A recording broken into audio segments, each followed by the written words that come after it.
Okay, let's dive right into this explainer and discover exactly how to transform a tiny balcony into a highly productive, budget-friendly vegetable garden.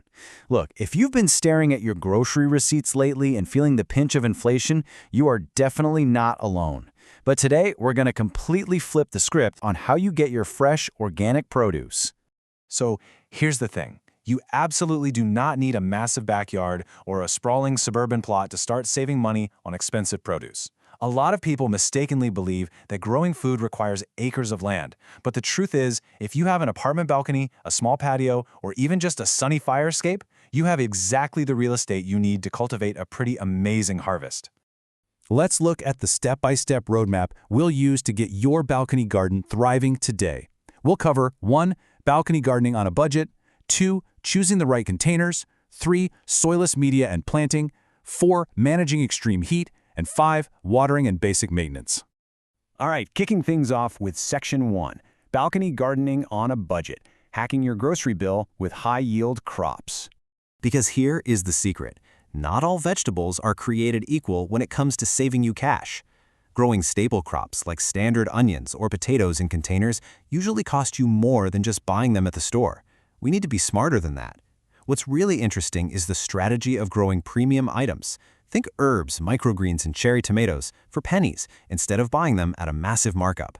Think about it. A tiny plastic clamshell of fresh arugula or rosemary at the supermarket is incredibly expensive. And let's be honest, it usually wilts in your fridge within days anyway. But by growing these high-yield, high-value crops yourself, you get maximum flavor and a continuous, fresh supply all season long for literally just the cost of a few seeds.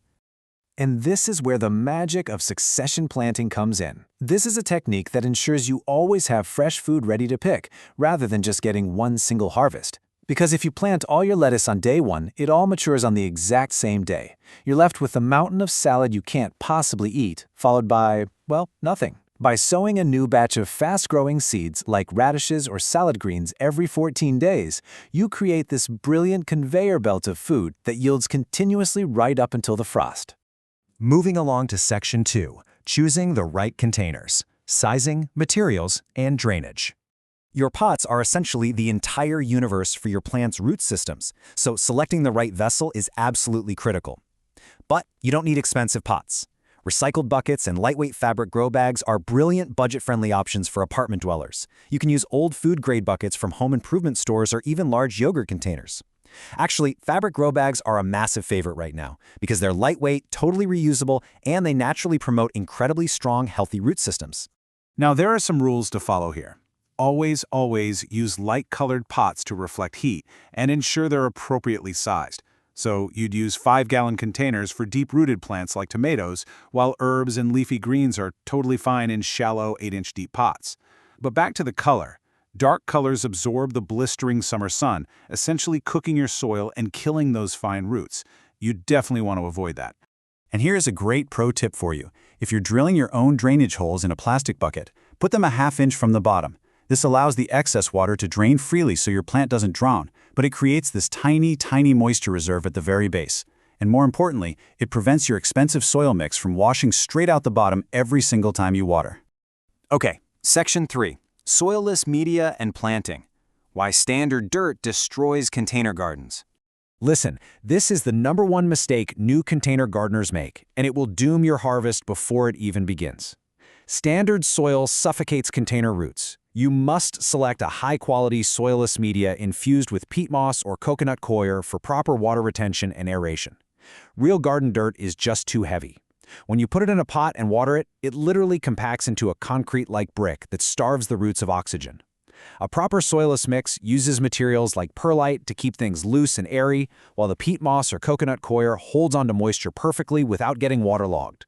Now, to maximize your limited space, you should specifically hunt down dwarf vegetable varieties. Things like Thumbelina carrots or Tiny Tim cherry tomatoes. These are bred specifically to perform well in containers. These compact marvels give you all the incredible flavor of standard vegetables, but they take up a fraction of the square footage. You can even double up. Try planting shallow-rooted herbs like basil or parsley right at the base of a taller, rangy tomato plant. Just look at how many plants you can pack into a single square foot just by using strategic spacing guidelines. The numbers are staggering, In just 1 square foot of your container, you could grow 1 dwarf tomato. Or you could pack in 16 onions, 100 carrots, or up to 144 radishes. Understanding these spacing rules lets you pull an unbelievable amount of food from just a tiny balcony corner. Next up on the agenda is Section 4, Managing Extreme Heat. Protecting roots from balcony ovens. We need to address a harsh reality here. Concrete balconies can act like absolute ovens, and we have to manage that extreme heat. Containers are completely exposed on all sides, unlike ground soil, which is naturally insulated. That means your pots heat up incredibly fast in the summer sun. So remember this golden rule. Keep your pots at least 12 inches away from reflective stone or masonry walls to prevent severe thermal stress on your plants.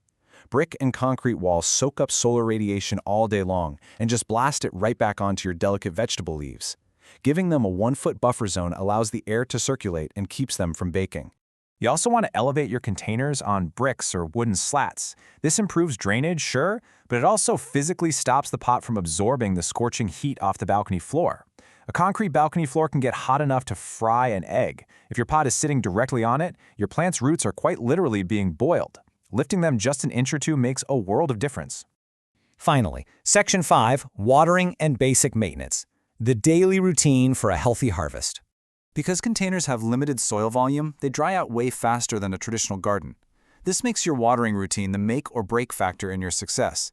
So let's dive into this simple daily routine. First, use the finger test daily to monitor moisture. You literally just stick your finger into the soil. If the top inch is dry, it's time to water. Second, water in the cool morning. This prehydrates the plant before the afternoon heat hits. And third, actively check for insects while you're watering and handpick any pests you see. Because your garden is small, you can totally skip the toxic bug sprays. Just take a few seconds to physically pick off any caterpillars or beetles to keep your small balcony garden healthy without harmful chemical pesticides. Now check out this bottom watering technique. You pour water into a tray or saucer and let the moisture pull up from the base. This keeps soil moisture perfectly consistent while preventing fungal issues on your leaves. This is highly recommended for tightly packed crops like microgreens or heavily foliaged plants. By letting the coconut coir or peat moss wick the water upward like a sponge, the roots get exactly what they need, but the leaves stay completely dry, slamming the door on those spiderweb-like molds and mildews. When you do water from the top, though, make sure to add enough so that 10% of the water leaches out the bottom. Now, this isn't just about making sure the plant has had enough to drink. It actually serves a crucial chemical purpose for the health of your soil ecosystem. You see, this 10% leaching flushes out excess salts. Tap water and regular fertilizers leave behind dissolved salts and carbonates over time. If you just give the plant little sips of water, those salts build up, burning the leaf edges and stunting growth. Flushing it out saves the plant. But, and this is a big but, you must remember to empty the saucer afterward so your plant doesn't just sit in that salty water you just flushed out.